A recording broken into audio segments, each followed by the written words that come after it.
Shenda Mtito TV. Shenda Mtito TV. Shenda Mtito TV. Rafiki namba moja wa burudani na michezo. Rafiki namba moja wa burudani na michezo. Yes bwana, hakuna asiyejua kwamba dabi ya Kariakoo kwa sasa rasmi ni tarehe 25 ya mwezi wa 6 mwaka 2025 katika uwanja Mkapa jijini Dar es Salaam. Naitwa Christopher Beda mwana Janduro, nyuma ya kamera ni AP Kraskwear. Nipo na mzee wa data, natamani nizungumze naye small details, vitaarifa vidogo kuelekea dabi hiyo ya Kariakoo jijini Dar es Salaam. Twende sawa. Mzee data, karibu sana dimbani. Shukran, asante sana. Uko salama kabisa? Mimi niko vizuri, namshukuru Mwenyezi Mungu. Hofu kwako labda? Mimi niko salama. Basi yote kheri. Yes, mzee wa data, dabi ya Kariakoo ni tarehe 25. Na kufahamu wewe ni mzee wa small details. Iwe acheze Yanga, acheze Mtibwa, acheze Singida, acheze Al Ahly. Small details sometimes huwa napenda kuuliza. Angalau inatoa faida kwa mtazamaji, lakini pia hata mimi mwenyewe pia napata faida. Natamani kufahamu kuelekea mchezo huu sasa wa tarehe 25, Yanga nyumbani kumkaribisha mtani wake wa jadi Simba Sports Club Mnyama. Kwanza wali yote, uzito wa mechi yenyewe sio tu dabi, ni mechi ambayo huenda ikawa na hadhi ya kuwa kama fainali ya kumpata bingwa wa msimu huu 2024-2025. Ni kwa sababu Juni 25 maana yake mechi nyingine zote zimekamilika kwa timu zote. Maana kwenye ratiba ya bodi ya ligi kuhusu ligi kuu Tanzania bara msimu huu kuna mechi Juni 18, kuna mechi Juni 22 ambapo Yanga, Simba ambazo zote zimeshacheza mechi 27 kila moja zitacheza dhidi ya wapinzani wao wengine wawili. Kwa maana Yanga watacheza dhidi ya Tanzania Prisons, watacheza dhidi ya Dodoma Jiji. Simba watacheza dhidi ya kuna Kagera Sugar, kuna Ken Gold. Halafu inabaki hiyo mechi ya mwisho ambayo kama kila mmoja anashinda mechi zake, kwa mfano Yanga ambaye hivi sasa ana pointi 73 atakuwa na pointi 79. Simba ambaye hivi sasa ana pointi 72 atakuwa na pointi 78. Maana yake kufikia Juni 25 Yanga itakuwa juu kwa tofauti ya pointi moja dhidi ya Simba kama ilivyo sasa, endapo msisitizo kila mmoja atashinda mechi zake. Hii ni assumptions. Na kama hivyo ndivyo, maana yake mechi hiyo Juni 25 matokeo yake ndio yatamzalisha bingwa wa msimu huu 2024-2025, kwa sababu Yanga ambao ni wenyeji kwenye mechi watahitaji sare yoyote, endapo hili neno usinichoke na lirudia kila mara kwa sababu ni assumptions, tusichukulie poa. Pengine Yanga wanaenda kufungwa na Tanzania Prisons, wanafungwa Dodoma Jiji, pengine Simba anafungwa na Kagera Sugar na Ken Gold ambazo zimeshashuka daraja, ila mpira wa miguu dakika 90. Kwa hiyo assumption ni kwamba zote zimeshinda mechi zao. Sasa siku hiyo Yanga watahitaji sare yoyote ili wawe mabingwa, kwa sababu watafikisha pointi 80, Simba itatimiza pointi 79, kwa sababu wakati huo kama kila mmoja kashinda zake, kama nilitoka kuambia awali, Yanga atakuwa na pointi 79, Simba pointi 78. Lakini option nyingine kwa Yanga ni kushinda, ambayo itakuwa ni kama tunasema ice on the cake. Ni kitu cha ziada tu, kwa sababu sare inawatosha. Wakishinda maana yake atatimiza pointi 82, Simba watabaki na pointi zao 78, Yanga atakuwa bingwa akitoa ubingwa kwa mara ya 4 mfululizo, kwa sababu tayari ameshatoa mara 3 mfululizo. Lakini kwa wekundu wa Msimbazi Simba, endapo wao Yanga kila mmoja ameshinda mechi zake, maana yake kufikia siku hiyo Simba atahitaji ushindi, wala sio kitu kingine.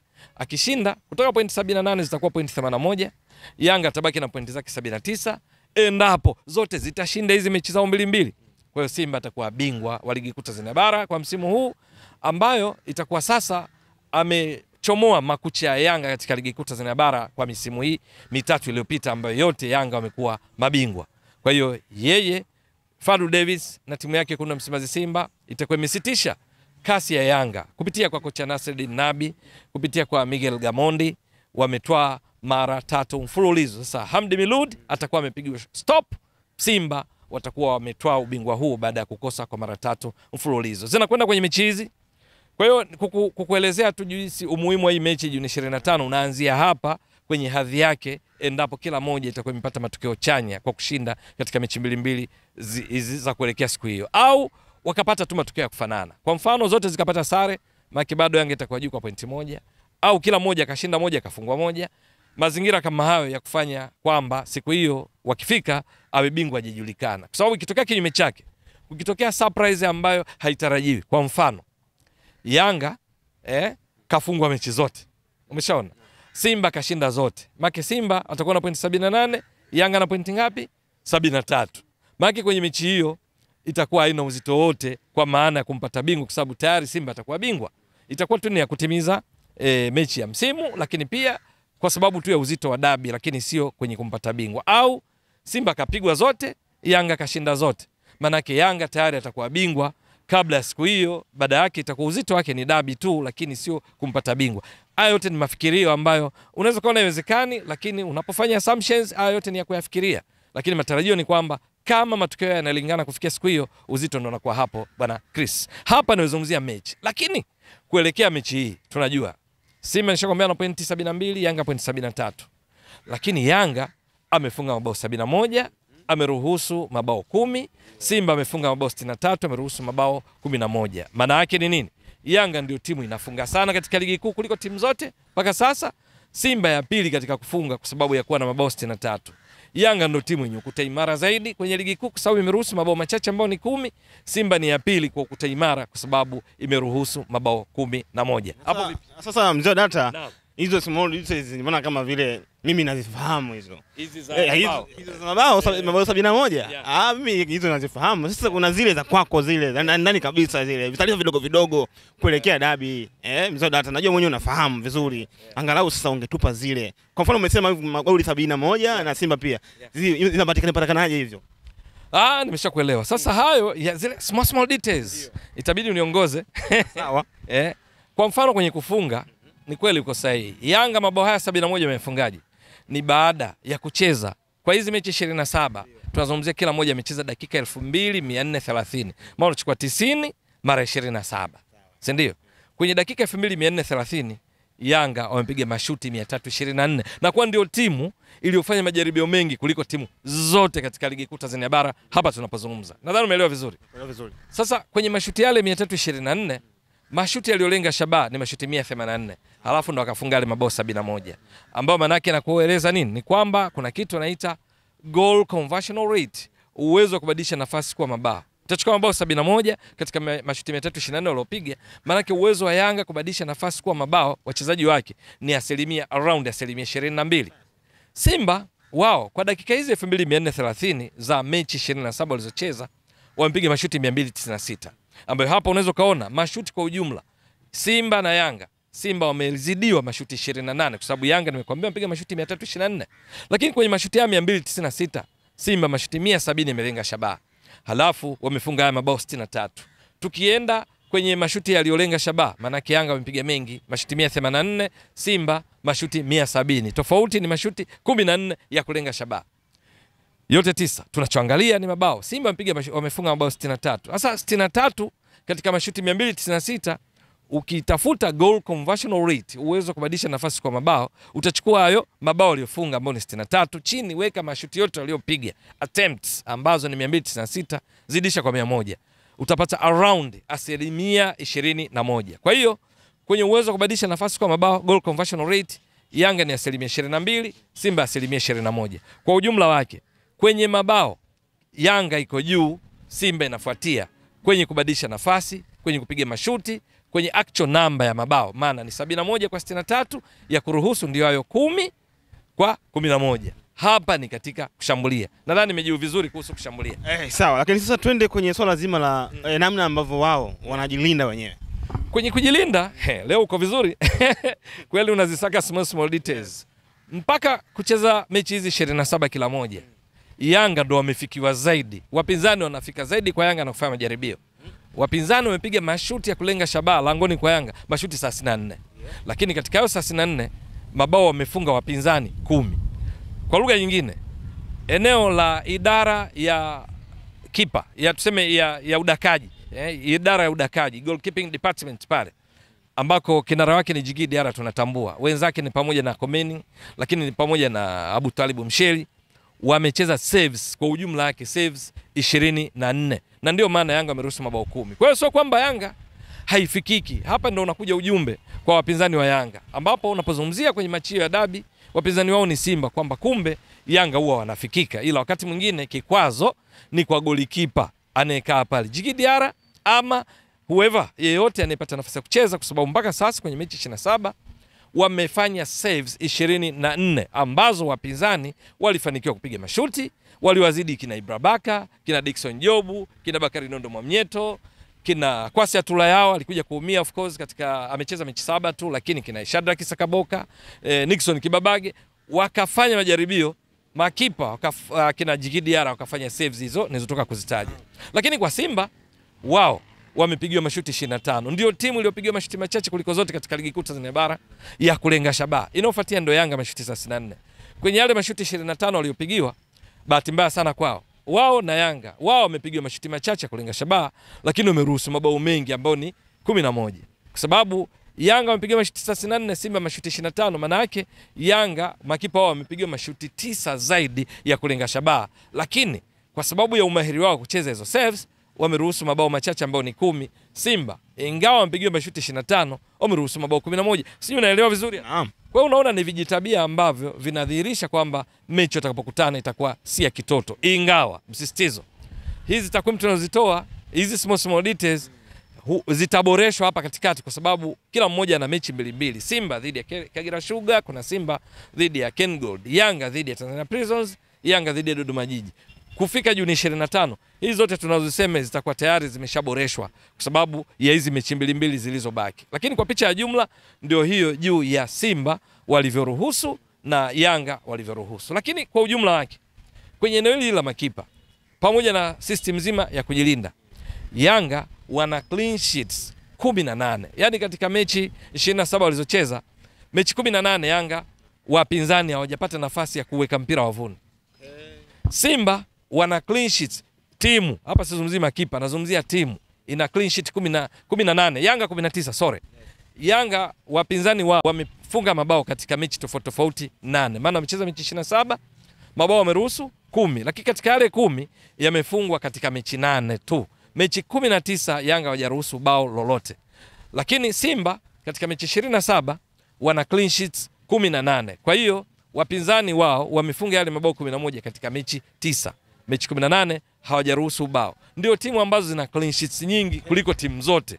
Yanga ndio ya kwanza clean sheets 19, Simba ya pili clean sheets 18.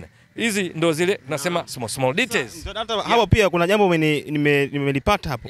Kwamba Yanga karuhusu goli 10. Ndio. Pia mechi 19 hawajaruhusu bao, mechi 19. Ndio. Ukiangalia jumla ya mechi, jumla kama mechi 27. Idadi ya magoli ni mengi 10, idadi ya magoli na mechi ambazo zimesalia hapo ni kama vile. Sasa kuna ugumu gani hapo? Hasa kwenye lango la Young Africans kwenye sala zima la kuruhusu magoli.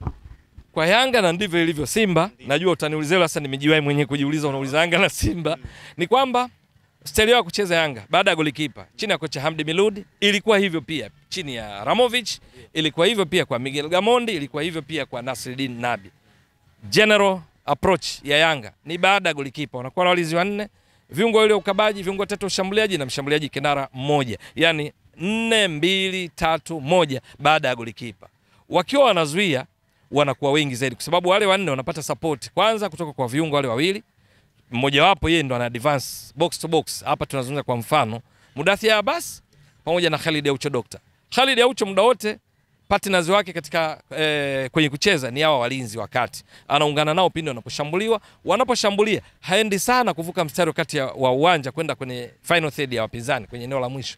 Kazi yao anaifanya Mudathir Abbas. Kwa hiyo wanapozuia hawa 4, ongeza Aucho 5, ongeza mawinga wao wanakuwa wamedrop. Anaweza kama Maxim Piazegeli, anaweza kama Pedro Pacome Zouzoua, na pale katikati pia yule anaenda box to box, wanapozuia naye anakuja kuongezeka. Kwa hiyo wanakuwa wengi, kunakuwa na mshonano, tunasema compactness ya kufanya wapinzani wasipate nafasi ya kufunga. Lakini pia Yanga wanamiliki mpira sana katika mechi nyingi, wana dominate. Kwa hiyo mpinzani apate sana mpira kwenda kuadhuru. Tabia hii niliyoelezea kuhusu Yanga ndivyo hivyo copy and paste kwa Simba, wekundu wa Msimbazi. Muda mwingi wana dominate mechi, wanamiliki zaidi mpira, iwe wameshinda, iwe sare, iwe wamefungwa, wao ndo wanatawala zaidi mchezo. Style yao kucheza ndio hii. Wanaobadilika hapa ni majina. Pale ninapomtaja Khalid Aucho Doctor, Mudathir Abbas kama mfano kwenye eneo la kiungo cha ulinzi, unamtaja Yusuf Kagoma, unamtaja Fabrice Luamba Ngoma. Unapotaja mabeki wa pembeni, kwa Yanga unapotaja Shadrack Sakaboka, basi na kina Nixon Kibabage na kina Kibwana Shomari, kina Israel Patikimwenda. Kwa Simba hapo unamtaja Valentine Nouma, unamtaja Mohamed Hussein Shabalala, unamtaja Shomari Kapombe, unamtaja David Kameta Duchu, unamtaja Kevin Kijiri na wengineo. Style yao inafanana sana, isipokuwa kwenye mechi hizi small details. Mwenendo wa mechi makocha anaweza kubadilika kulingana na mwenendo wa mechi. Inaweza ikawa 4-4-2, inaweza ikawa 3-5-2, kwenye kati kadhaa wamekuwa wakifanya, inaweza ikawa 4-3-3. Lakini matokeo yake ni nini? Yanga kwenye mechi hizi kwa kuruhusu mabao 10 katika mechi 27 dakika 2430, manake Yanga inaruhusu bao kila baada ya dakika 243. Yani wapinzani walihitaji zipite dakika 243 kwa wastani ndipo walau wafunge goli moja kwa Yanga. Kwa Simba ambayo msimu imeimarika sana kwenye kuzuia, kwa sababu msimu uliopita mechi 30 waliruhusu mabao 25 Simba msimu uliopita. Hivi sasa mechi zimebaki 3 wameruhusu mabao 11, lakini kwa sababu wamecheza dakika 2430 kwa mechi 27, wastani Simba wanaruhusu bao kila baada dakika 220 na sekunde 54. Kwa hiyo kwenye kuruhusu hapa kuconcede, Yanga bado wanaonekana wako superior kuliko Simba, kwa sababu wao wapinzani kwa wastani unahitaji dakika nyingi zaidi ambazo ni 243 kabla ya kupata bao, kulinganisha na Simba ambao ni dakika 220 na sekunde 54. Ingawa kwenye ligi nzima timu zinazoruhusu mabao kwa wastani wa chini wa muda ni Yanga, ya pili Simba. Lakini kwenye kufunga pia nilikuwa sijakuelezea kuhusu hiki tunaita minutes per goals, dakika wanazotumia Yanga kufunga bao, kwa sababu wamefunga mabao 71 ambao ni rekodi inayofikia rekodi ya Yanga katika ligi kuu Tanzania bara tangu ianzishwe kutoka kuitwa ligi daraja la kwanza. Rekodi ya Yanga yenyewe kufunga mabao 71 ndio rekodi. Hawajawahi kufunga mabao zaidi ya 71. Na mabao haya walifunga msimu uliopita baada ya mechi 30. Msimu huu mechi 27 tayari wana mabao 71. Mabao haya kwa kucheza mechi 27 kupata MPG minutes per goal utachukua dakika hizo walizocheza ambazo ni 2430, alafu gawanya kwa mabao waliofunga ambao ni 71, utagundua Yanga kwa wastani, Chris na watazamaji wako, wanafunga bao kwa wastani kila baada dakika 34 na sekunde 12 hivi sasa.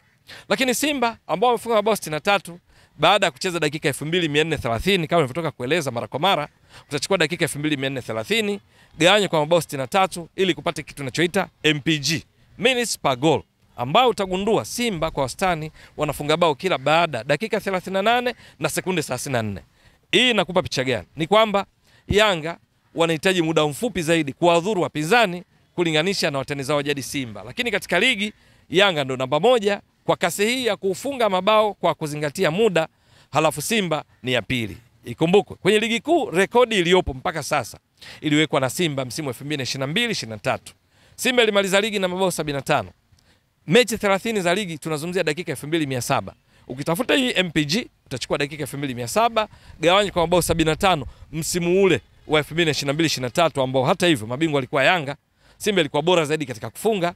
Ni kwamba Simba walikuwa wanafunga bao kila baada ya dakika 36, ambayo ni rekodi sio tu katika ligi kuu Tanzania bara tangu 2010, 2011, lakini pia katika ligi kuu bora barani Afrika 10 nimeangalia mimi tangu 2010, 2011 hakuna timu imemaliza ligi kwa wastani nafunga mabao kila baada ya dakika 36. Kuanzia 2010 kwenye ligi kuu ya Misri, ligi kuu ya Morocco, ligi kuu ya Algeria, ligi kuu ya Afrika Kusini, ligi kuu ya Tunisia, ligi kuu ya Angola, ligi kuu ya Jamhuri ya Kidemokrasia ya Kongo, ligi kuu ya Sudani, ligi kuu ya Ivory Coast, ligi kuu ya Libya, ligi kuu ya Nigeria, nimeongeza hapa sasa mpaka na nyingine mpaka ya 12.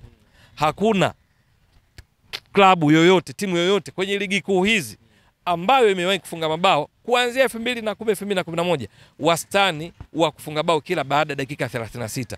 Ni Simba tu ndio namba 1 kwa wastani huu kwa msimu. Nadhani nimeeleka vizuri. Yeah. Sasa Yanga hivi sasa hizo dakika 36 ambazo ni rekodi katika ligi kuu Tanzania bara na ligi nyingine bora nilizotoka kuzitaja, ukiziangalia tangu 2010, 2011, Yanga hivi sasa wastani wao ndio ule nakwambia dakika 34 na sekunde 12.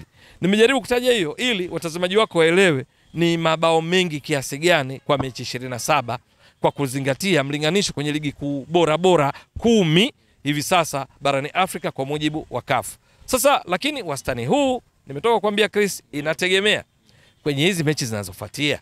Je, kasi hii itaendelea? Maana huenda rekodi ikaboreshwa zaidi ama ikayumba zaidi kwa wote wawili, Simba na Yanga. Maana inategemea dozi inakuja kutolewa ipi, au wao ndo wanaopokea dozi. Yanga kuna timu ishafunga goli kwa ujumla aggregate. KMC wamekula 6-1 aggregate kwa sababu walishinda 6 bila, wakashinda 1 bila. Ken Gold walikula 6-1. Fountain Gate wamekula goli 9 kwa sababu wamefungwa 4 bila, wamefungwa 5 bila. Lakini Simba pia imekuwa ikitoa dozi zinazofanana namna hiyo katika baadhi ya mechi. Ikiwamo mechi kwa mfano walicheza dhidi ya mojawapo ni Pamba Jiji kama unakumbuka vizuri. Mechi mojawapo wakicheza nyumbani Simba, Pamba walikula goli 5-1. Bao lao moja lile wao Pamba lilifungwa na Momanyi kama tunakumbuka vizuri, lakini siku ambayo Jasha Aua aliondoka na mpira kwa sababu alipiga hat-trick, goli 5-1. Sasa timu zote hizi mfumo wao wa kucheza, mpinzani akiingia kwao kama ilivyo, basi anachezea mabao mengi. Ndio maana ishangazi kuona namna ambavyo Yanga wanafunga mabao mengi na Simba pia ikiwa ya pili katika kufunga mabao mengi. Kwa ujumla, Chris, hizi small details kama ulivyotoka kuuliza ni kiashiria kwamba hii mechi dabi ya Kariakoo Juni 25 inatazamiwa kuwa na mvuto wa aina yake kutokana na yale tuliyotoka kueleza, lakini kwa ujumla tu kuhusiana na uzito wa mechi yenyewe, hasa pale ambapo kwenye hizi mechi zao mbili zinazofuatia kila mmoja akashinda, kwa sababu siku hiyo itakuwa ni finali. Ni siku ambayo hizi zinazoitwa small details tutazishuhudia zikiwa sababu mojawapo ya mechi kuwa na mvuto wa aina. Kwa rekodi hizi, matarajio ni kwamba itakuwa ni mechi ya kuvutia sana kwa hizi unazoita small details ambazo kweli zinaashiria juu ya uimara wa timu kuelekea kwenye mchezo. Nikushukuru sana Mzee Data. Shukran jazilan. Inawezekana ukajiuliza, hapa ni wapi? Hapa ni Kisasa Dodoma, na hii ni Brand Hotel. Je, unatafuta mahali pa kukaa wakati wa weekend au safari zako za kikazi? Basi unapofika Dodoma, ichague Brand Hotel. Ni hoteli ya kifahari, chaguo kamili kwako, yenye mandhari nzuri ya kuvutia. Tunajivunia huduma bora ya malazi, chakula na vinywaji. Utapata free breakfast, free wifi, free swimming pool. Vyumba vyetu ni vya kisasa na vifaa vya kipekee vinavyofanya siku yako kuwa ya kufurahisha na yenye kumbukumbu nzuri. Pia tuna kumbi za kisasa kwa ajili ya shughuli mbalimbali na garden ya kupigia picha. Tunapatikana Kisasa, Dodoma, Tanzania. Fanya booking online kupitia booking.com. Wasiliana nasi kwa simu namba 0773467756. Email brandhotel14@gmail.com. Brand Hotel, tunaamini kwenye ukarimu na huduma bora.